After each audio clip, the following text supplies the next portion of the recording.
Right. I'm actually had a look at the bottom of the deck. So we've got the King of Wands coming up there. Now, why I've been doing that, and I do that sometimes. I don't know. I don't always get called to, and I do it more in my personals, but I've been looking at it a little bit. Have a look. So this was underlying, right? Two of Wands. Which direction am I going in? What's the influencing factor here? The King of Wands is the influencing factor. Now, let's talk about the King of Wands for a moment. Fire energy, right? Actually, let's just pop him out here.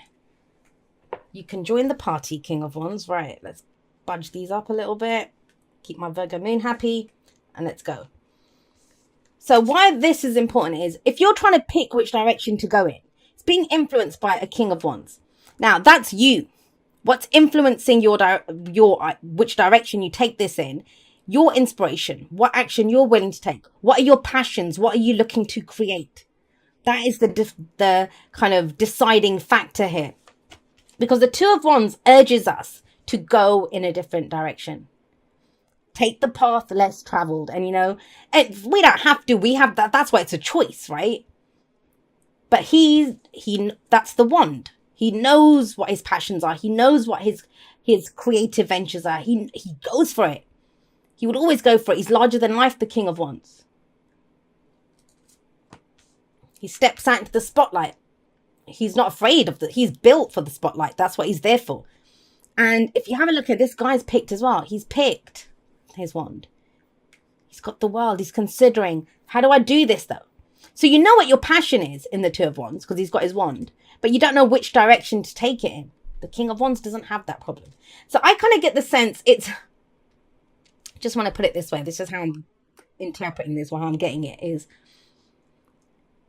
You can do it in a quiet way or you can do it in a loud way. That's what I'm getting. You can do it in a quiet way or you can do it in a loud way. And I'm going to say go loud. Go loud. Why wouldn't you? Just be as extra as you can be in this. That's the way to do this. And I wouldn't be saying that if you did not have the King of Swords as the past energy and the Emperor in your present. You hold all the cards here. You have the power. But I don't know why you don't realize that. I don't know why you don't realize that. Because I'll come to the Four of Wands in a moment. But the past, last week, last month, last year, what's been developed here, what's come about here is some solid knowledge. The whole thing with the King of Swords is that he can say, I know. I know. He knows everything. A bit like Gemini, right? But yeah, he knows everything. He's got solid information behind it, knowledge behind it. He detaches from his emotions.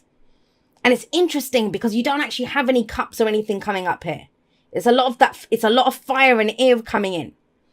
Kind of combustible, kind of let's go, let's do this, let's explode this thing. Let's, not literally, but it's about you going forward and being you. Now you've got the knowledge to do this. Whatever experiences you've been through. It's clear in your head, the path to take, the plan. You have the answers here, right? But this is all theory work. He knows it in theory. Now it's about doing it, taking the action to implement whatever this is. Now, let's be clear. If we're talking about work, this is about really stepping up and being seen. If this is about relationships, you're being asked to commit now. To take control. There's not about waiting for someone to come up to you. There's not about waiting for an answer. This is about going, I'm going down this direction. Are you coming with me? Because that's the King of Wands. You've got a lot of, and it's not about gender. It's not masculine, feminine. We all have the divine masculine and feminine within us. It's not about that. The fact that when kings come up, or when the emperor comes up, or when this is all about control. This is all about power. And asserting your power. Do you think kings wait for anything? Do you think they wait to be told what to do? They don't. They pick a path and they go down it. And that's this is crunch time. This is that week. It's like, just decide. Decide on your passions, on your creative, and just decide. You don't have to worry about the end result. What's the next step that you're going to take? And but the kind of question mark that's coming up here is, do I have the power to do this? Do I have the authority to do this? Yes, you bloody do. Let's just take that as a given. You have the authority and the power to do this. You are a divine sovereign being. You have free will. That is the greatest superpower that we have as human beings. Exercise it. Theory work's done. Now it's time for the practical, right? We have the Four of Wands coming up at the heart of this. And I know the practical is more pentacles, and we don't have any pentacles here. But it's kind of I kind of feel like the steam is getting going. Like it's some kind of, I don't know if any of you are into steampunk. I love a lot of steampunk stories and stuff. And it's like the dirigibles ready to take off and stuff, like, you know, but you've got that steam going, it's pumping, and nothing's moving yet. It's like, are you going to remove the anchor? How far do we go? That's what this King of Wands is saying. I would say it's going in a different direction. You have a solid foundation here with the Four of Wands coming up. Celebrate how far you've come. Celebrate how far you've come. Whatever this has been, whatever you've been trying to figure out or working through, or whatever your experiences have taught you, because that can come up with the King of Swords, right? You know who you are. You're an air sign, right? King of Swords, that's air energy. Gemini, Libra, Aquarius, yes, but that's you. He's got mastery. That's the highest court card that you can get. So please don't doubt what you know. Gemini, please don't doubt what you know. That's the most, I know a lot of readers and intuitives that have a lot of air energy in their charts. And, you know, I think it's wrong to assume that every single sign works the same way. I think if you have a lot of water in your chart, your intuition works in a different way. If you have air, and the most difficult thing for air signs who are intuitives, and we all have intuition on some level. But in this field of work is they don't trust what they know, because they say it's just another thought. Because we always have all these thoughts going through our head, right? And you just kind of think, well, it's just another thought. It isn't. That's knowledge. Now we need to implement what we know. And you have a solid basis, beautiful energy. And I'm sorry I've belabored it. Well, Gemini's like, move on to the bottom row. I'm moving on. Come on. We have the Emperor here. The reason I'm kind of going on and on about this is where am I taking it? Where am I going next? Why is that up for, I don't know, why is that being discussed? Why is that a choice? Why is that an option here? Because he knows, the King of Wands always knows where he wants to go. And I always see that with the Page of Wands, Knight of Wands, Queen of Wands, and King of Wands. They're always going to go in a different direction. They want a new experience. They want to take this to some next level. And that's what's coming in.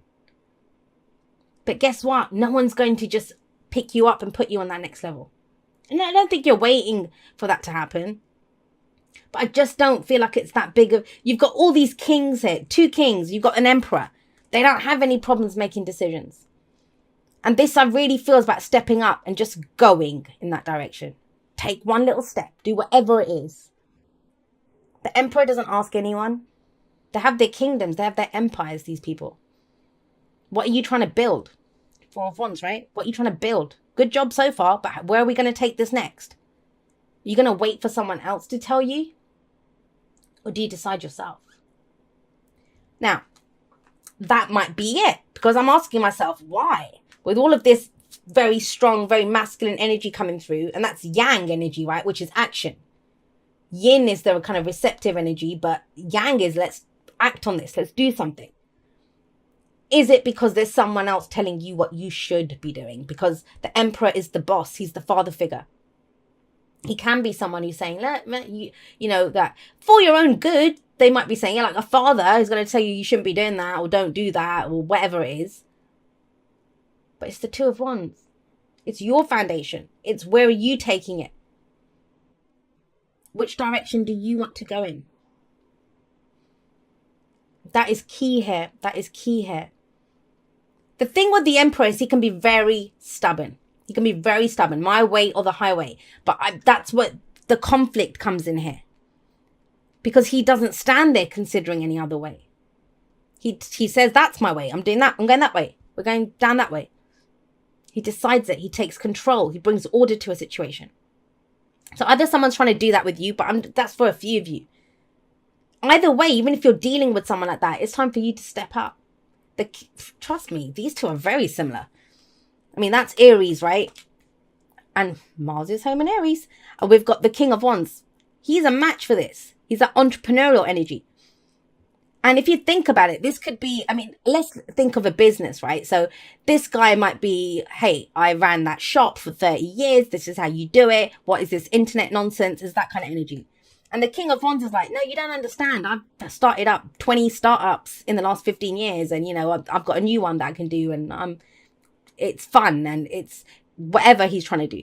So there could be this kind of difference in understanding between the two people. I've given that example here. But if in a relationship, right, if this is to do with relationships, and I feel it's big, it feels like it's all encompassing. Because even if you're picking a personal direction, that is going to change any commitments you have, because the Four of Wands can be a relationship, right? Taking it to the next level. Do you have someone disapproving saying, hey, you're too young to get married, or, you shouldn't be going for those kinds of people. You should be focused on work. For some of you with the Four of Wands, that's a house move, job move, that kind of energy. But the main energy here, I want to say it again, loud and clear for the people at the back, stepping into your own power, picking your direction. Who gives a shit if it's the wrong direction? You picked it, right? There is no such thing as a wrong direction. But the kind of general rule with the Two of Wands is you keep doing what you did, you're going to keep getting what you got. Do you want to keep getting what you got? And what happens when you kind of step into this and say, this is what I want, this is what I'm going to do? We have the Page of Cups. That's such beautiful, nurturing energy. I love that energy. Because we go from all of this kind of strong masculinity with the Emperor and the Kings and stuff. And the Page of Cups. That's the point here. If you follow your passion, if you look at what you're trying to create, you're going to figure out how you feel about it. Our feelings are a divine guidance system. That's that, if you ever played that game, that hot, cold, freezing, where you get a kind of exciting emotion. Oh, I want to do this. That's you're closer to what you want. When you get something like, oh, I don't like that. That's you're far away from what you want, right? And it becomes very clear. Now, the Page of Cups, it might be the whole hoo-ha here for you might be of sending a message of love, of expressing how you feel, or exploring what you want, taking care of your own inner child. That's what the Page of Cups can be sometimes. But what you're trying to build here, it has to be based on how you feel. This guy, he always has that little fish in his cup. Do you see it? That little fish in his cup. Now, what did he do? Did he find that fish in the river behind? He thought, oh, I like that little fish. I'm going to take it home. But he has to put it in a bigger boat. It has to be nurtured, cared for, taken, looked after. And that's the whole point of the Page of Cups. It's an emotion at its beginning stage, but it needs to be taken care of, nurtured, grown. I'm getting very much that there's a show of force, a show of power that comes up first, but there's actually vulnerability behind it in a really beautiful way. And it's the combination of the two, and the Chariot says that too. I can understand this. I used to be part of a community that I ran, and I was at the mod, and I'd run it and I'd set it up and done all of this kind of stuff. And what I found was that the longer I was there, I was losing my softer side, because you are the person in charge and you have to have these stronger boundaries and do all of this kind of stuff. And I wasn't able to explore the reasons why I got involved in that community in the first place. And I haven't thought about that for ages. I left that, that was a couple of years ago now. But it's kind of, I'm getting that sense with this. That's what's kind of coming through here. You can have both, the head and the heart, right? They're both there. It's a balance between the both. Some of you might be thinking, well, I don't know. Is it going to be all action and all strength and all power? And I don't want that. I want to be able to celebrate what I've done. I want the softer side. You won't lose that softer side. In fact, it comes out more because you're going down your path that you've chosen. And when you do that, based on the knowledge that you have, the Chariot comes in. It's balancing the head and the heart, and it's victory through your own determination and efforts. It's a victory card. You'll put effort into it. But are you going to put in the same effort if you go down someone else's road that they've told you to go down? No. Are you going to want to grow it because it's based on what someone else? This is really getting very clear on your own path, what it is that you want, your own power. Yes, Gemini, you do have power. I was having a conversation with one of my Gemini friends the other day, actually, and we were talking about strength. And my friend's not into the tarot whatsoever. Not at all. And I was explaining the strength card, actually, and it's interesting that I remembered that. And I said, do you know that, strength is seen as bold moves, having the strength to go for something, to do something, to say something, all of that stuff. And I said, endurance is a strength as well. And a lot of people have that strength. They don't even realize it. I don't know who needed to hear that, but somebody did. I'll be doing that. It'll either already be up, in which case I'll link it at the end of this, or you'll see the kind of notification of when I plan to go live, depending on when you watch this. I want to say I love you guys very much, Gemini. I will see you next time, but that's all for now. Goodbye, my lovelies.